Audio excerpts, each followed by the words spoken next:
Stephanie was such a great person. She was so full of life. She was always so happy and excited about everything. But she had her very distinct personality. Yeah, she was unpredictable. She would come up with the strangest, funniest quips and quotes and expressions. Her facial expressions were amazing. Just all kinds of things. I think that's what made her a great mom, is the facial expressions. She'd keep the kids' attention. She really loved people deeply, and well, she's just an all-around gal. Vivacious and loved life. Very affectionate. She was very passionate about life, about family, about her relationship with the Lord, and she just was an all-around incredible person. She was always very sensitive to people's feelings and loved the Lord a lot. She loved kids, and she worked with kids at church. Kids would like run up to her, and she would, they would flock to her. And as soon as she said hi to her mom and dad and talked a few minutes, she was down to the house and working on my hair.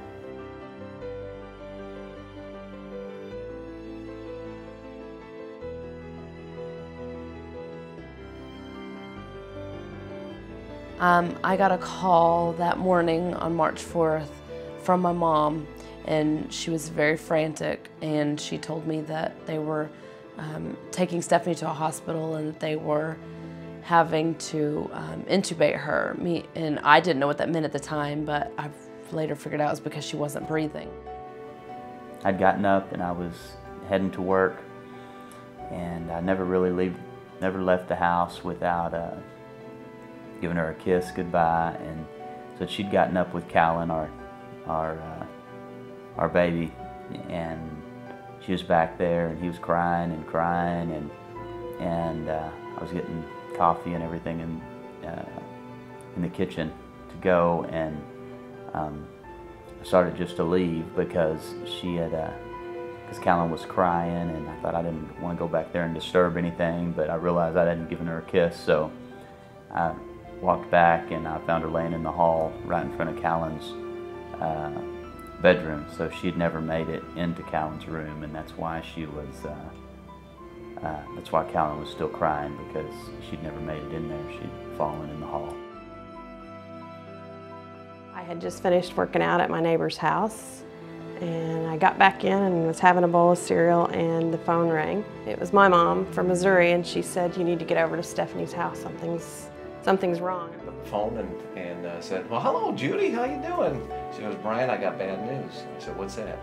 And she said, "Stephanie has collapsed, and we can't revive her. We can't get her to wake up." I started thinking about the tone of everybody's calls and realizing that something serious was going on, and so I just flew the 25 minutes to Decatur Hospital with all kinds of thoughts in my head. I ran down through the hospital hallways to get to the ER, and I saw a friend standing in the hallway, one of their family friends, and I saw her standing there, and I didn't like the look that I got, because it was a look of, "I'm so sorry," and I didn't want to see that look. So I opened the door to the waiting room, and Randy was there, and he was signing some papers. My immediate thought was, she's got to have some kind of surgery. And he just looked at me and he said, I said to him, "What are they going to do? What's going on? What's happening? What does she need for them to do?" And he just looked at me and said, she's gone.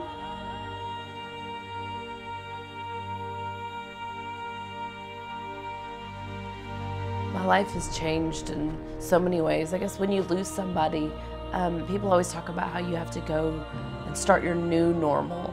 And I didn't want to start a new normal. I liked my old normal with my sister. It's been 3.5 years, and we know that we're still grieving, and it's getting better as time goes on, but it's taken a long time. And we just know that God's in control.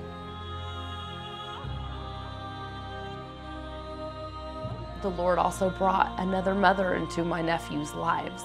And she married who was Stephanie's husband, and now she is taking care of my nephews and doing a wonderful job, and she is so much a part of the family, and we love her so much. I was just telling Randy this morning that if we would have went all over the world and we had to pick out somebody to raise our grandchildren and to be a wife for him, we would have found Vanessa, because she is just amazing.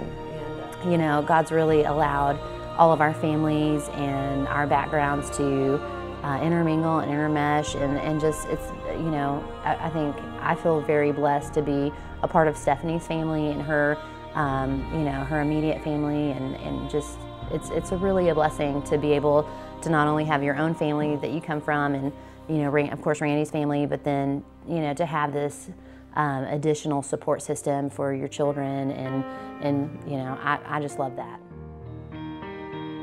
Vanessa and I work really hard to keep your memory alive, and keep your, you know, your silliness and the things that Really were her. Yeah, that you know, just your how you did life, and the quirkiness, the quirky things that you did, and how you enjoyed life. And we on a daily basis, you know, remind our boys, you know, that their mommy in heaven, you know, what you said in this situation, or what you thought in this situation, or whatever, you know, just so your boys, you know, grow up knowing who you are.